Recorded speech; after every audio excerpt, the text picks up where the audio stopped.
નમસ્કાર. શિક્ષા એજ્યુકેશન ઝોનમાં સંસ્કૃતિ ઉત્સવ 2026 ઉજવાયો છે, જેમાં કાલાવડમાંથી વિશ્વ હિન્દુ પરિષદમાંથી શ્રી કમલેશભાઈ અને એમની ટીમ પધારી છે. સૌપ્રથમ તો આખો કાર્યક્રમ તમે માણ્યો એ બદલ સંસ્થા પરિવાર વતી ખૂબ ખૂબ આભાર. કમલેશભાઈ, આ કાર્યક્રમ વિશે તમે શું કહેવા માંગો છો? આજનો કાર્યક્રમ કેવો રહ્યો છે? એક તો પેલા કહું કે આ સંસ્થાએ જે અમને આમંત્રણ આપ્યું એ બદલ સંસ્થાનો ખૂબ ખૂબ આભાર. અને જે આ સંસ્થાએ કાર્યક્રમ કર્યો છે તે લગભગ અમે ક્યારેય જોયો નથી, પહેલી વખત જોયો કે નહીં અમે કે હિન્દી ગીત કે નહીં હવે કે કાર્ટૂનનું કાંઈ કે એવું કાંઈ નહીં. 100%. અને આપણું ભારતીય સંસ્કૃતિ મુજબ જ જે કાર્યક્રમ કર્યો છે, ખરેખર એક તો સ્ટાફને, ટ્રસ્ટીગણને, સાહેબ તમને એન્કરિંગ જો તમે કરો છો, થેન્ક યુ. બહુ સરસ કાર્યક્રમ છે. પહેલી વખત અમે કાર્યક્રમ જોયો છે.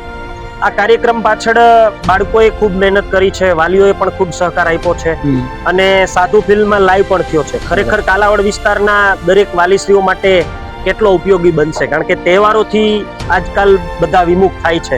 તો તમામ તહેવારોની વાતો હતી, તો વાલીઓએ આ સમય કાઢીને ખરેખર કાર્યક્રમ નિહાળવો જોવો જોઈએ. સરસ કાર્યક્રમ જોવો જોઈએ. તમે અમારી આ સંસ્થાના નાના નાના ભૂલકાઓનો કાર્યક્રમ જોયો તો એ બદલ તમારો અભિપ્રાય કેવો છે? બહુ મસ્ત, હાઈ ક્લાસ. એમ કે આવું ઘણી બધી સ્કૂલોમાં જોયું, પણ આટલું સરસ ને સુંદર આયોજન નથી જોયું. બધી વ્યવસ્થા સાથે, અને બાળકોએ પણ બહુ સારો અભિપ્રાય આપ્યો અને સુંદર એક નંબર કહી શકાય છે. આપણા અત્યાર લગીના પ્રયાસ જોયેલા, ઘણા બધા સંસ્થાના કાર્યક્રમ જોયેલા, પણ એમાં એક નંબર કાર્યક્રમ કહી શકાય કે જેને સંસ્કૃતિ હારે આપણે જોડાણ કરી શકીએ. મેનેજમેન્ટ હતું, સ્ટાફનો બહુ સપોર્ટ વિદ્યાર્થીને. અને બીજા નંબરમાં કે છોકરાઓને સંસ્કાર સાથે શિક્ષણ પણ મળે છે. તમે આ અમારી સંસ્થાનો કાર્યક્રમ જોયો તો તમારું શું કહેવું છે?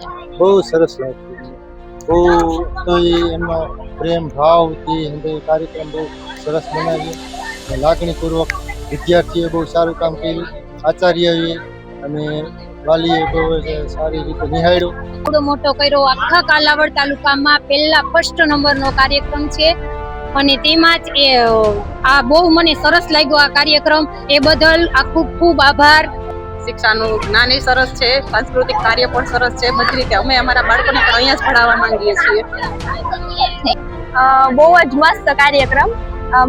હું આજ સ્કૂલની સ્ટુડન્ટ છું. મેં પણ 8 વર્ષ આ સ્કૂલમાં અભ્યાસ કર્યો છે, એટલે આજનો કાર્યક્રમ જોતે એવું લાગે છે કે અમને પણ અમારે યાદ આવી ગઈ કે અમે એક વખત આવું કરતા હતા કાર્યક્રમ. ખૂબ જ સરસ. તમે ઘર છોડીને આવ્યા છો તો હોસ્ટેલમાં તમારો શું અભિપ્રાય છે? હું છેલ્લા 4 વર્ષથી હોસ્ટેલમાં રહું છું. અહીંયા મને ઘર જેવું વાતાવરણ મળે છે. અહીંના સંચાલકો પણ અમારી સાથે રહે છે.